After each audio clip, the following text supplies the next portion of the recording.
de l'avis du Conseil de sécurité, les circonstances qui nous ont emmenés ici ne sont pas totalement résolues.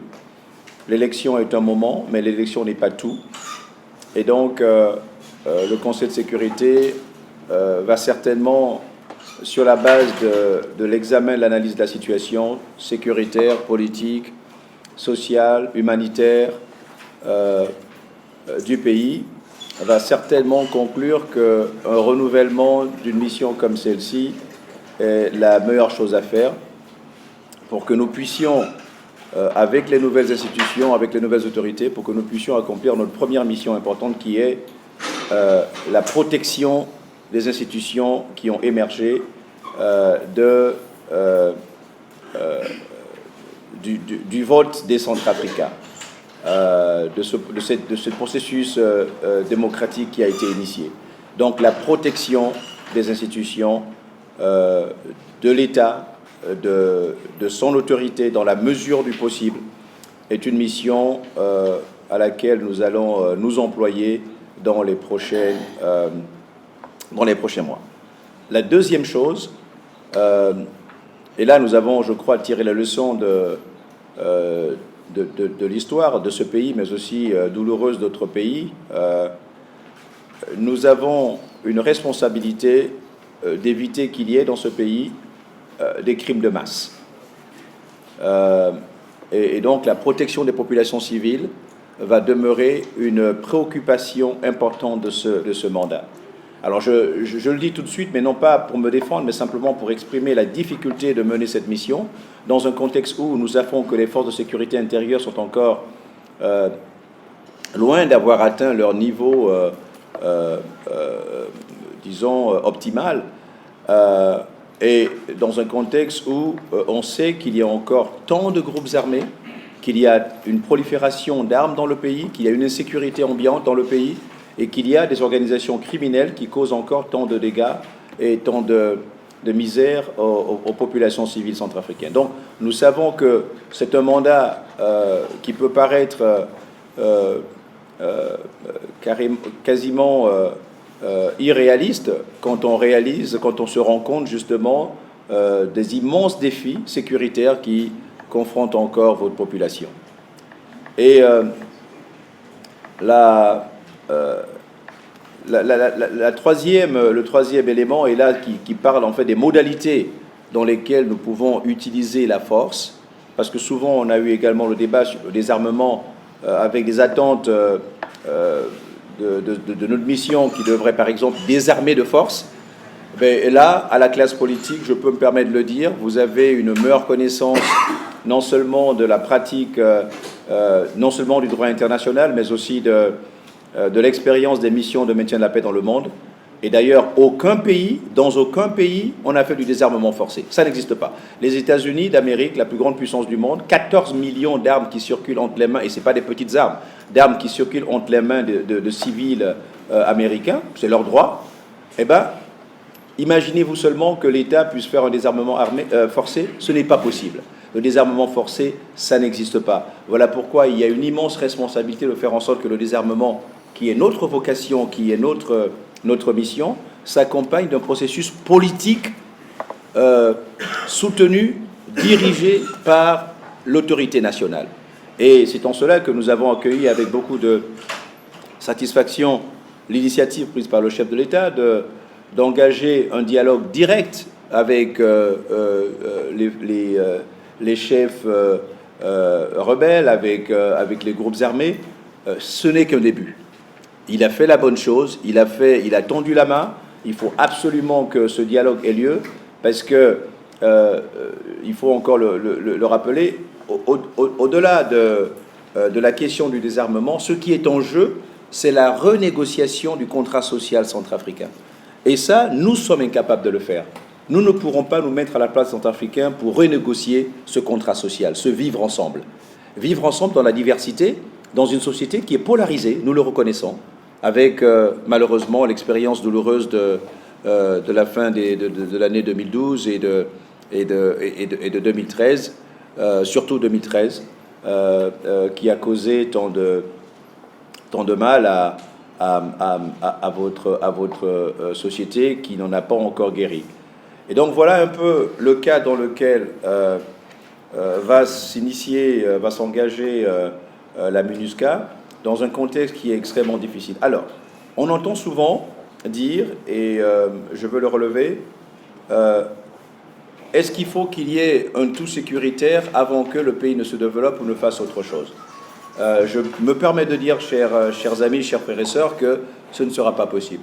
Il faudrait qu'il y ait une vision du pays dans cette situation qui est encore assez volatile, mais qui imagine un futur qui soit meilleur. Donc il faudrait qu'on fasse tout en même temps. Voilà pourquoi nous allons nous faire les avocats d'un investissement pour la Centrafrique, pas seulement en novembre à Bruxelles, mais avant novembre. Nous sommes déjà à pied d'œuvre pour dire au monde entier, venez, ayez confiance en la Centrafrique, elle est en train de tourner la page, n'attendez pas que toutes les conditions sécuritaires soient réunies pour venir vous investir et y investir.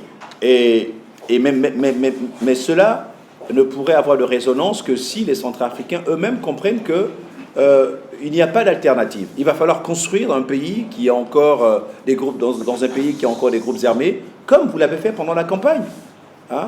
Moi, je suis absolument admiratif de ce que vous avez fait. Vous avez bravé tous les dangers, vos propres populations ont bravé tous les risques pour aller voter, pour aller en campagne, alors que le pays n'était pas complètement sécurisé. Il va falloir donc faire douter ceux qui pensent qu'il peut y avoir un autre mode d'accès au pouvoir que par la voie des urnes, tel que votre population l'a montré.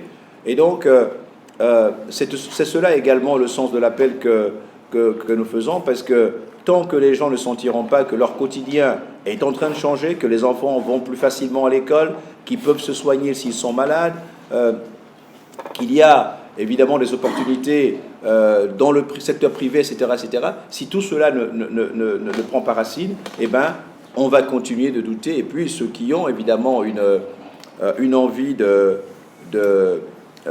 casser pendant que nous construisons, eh ben, ils auront raison.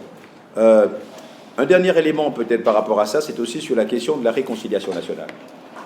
Et je suis là aussi avec d'autres heureux de voir que le chef de l'État a ramassé dans un tout les trois dimensions du désarmement, de la réforme du secteur de la sécurité, mais aussi de la réconciliation.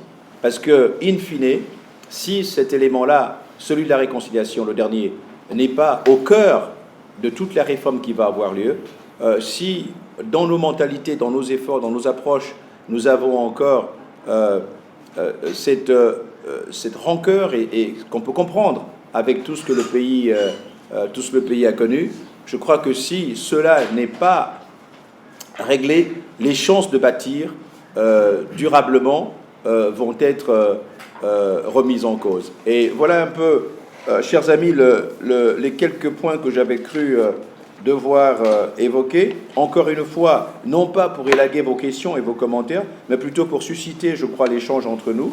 Et nous sommes là-dedans, évidemment, en appui des efforts du gouvernement. J'ai vu ce matin dans la presse, il était titré, alors que ce journaliste était bien prévenu que l'échange que nous avons vu hier était un échange absolument informel, comme on dit, off the record, qui devait jamais être, on ne devait pas écrire là-dessus.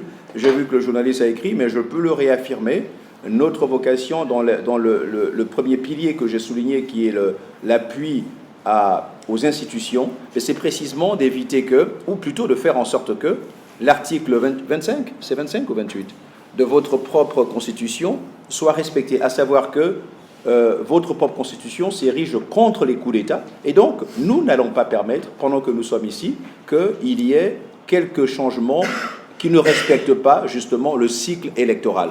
Et voilà pourquoi je voulais vraiment profiter de l'occasion pour vous dire également que nous sommes inscrits dans le temps démocratique. C'est le temps qui dit qu'une législature est là pour 5 ans et qu'un président est élu pour 5 ans. Et je ne citerai pas de nom, mais regardons autour de nous. Je pourrais peut-être parler de mon propre pays, le Gabon. Le président Ali Bongo est venu au pouvoir en 2009, et dans les 6 premiers mois de son arrivée au pouvoir, il a commencé à avoir toutes les difficultés du monde. Mais ça fait 7 ans qu'il est là. Et en août, il va avoir des élections. S'il gagne, il est le président du Gabon. S'il perd, eh ben, il ira faire autre chose. Mais cette idée selon laquelle on ne peut pas laisser un cycle électoral, surtout après des élections aussi crédibles que celles que vous avez connues dans votre pays, qu'il faille tout faire pour tirer vers le bas un régime qui commence à peine dans un pays qui a des difficultés immenses, pour moi, ce serait une aberration. Donc, je crois que c'est vraiment le sens de la responsabilité commune de faire en sorte que l'immense effort dans lequel on s'est engagé au cours des quelques derniers mois pour produire la fin de la transition et un nouveau gouvernement ne soit pas remise en cause par des demandes qui ne tiendraient pas compte d'une réalité qui reste extrêmement difficile. Évidemment, il faut qu'il y ait une opposition. Et c'est son rôle, c'est son droit de revendiquer, de remettre en cause l'action gouvernementale, mais d'une manière qui soit constructive, en sachant très bien que c'est le gouvernement qui gouverne. Et que dans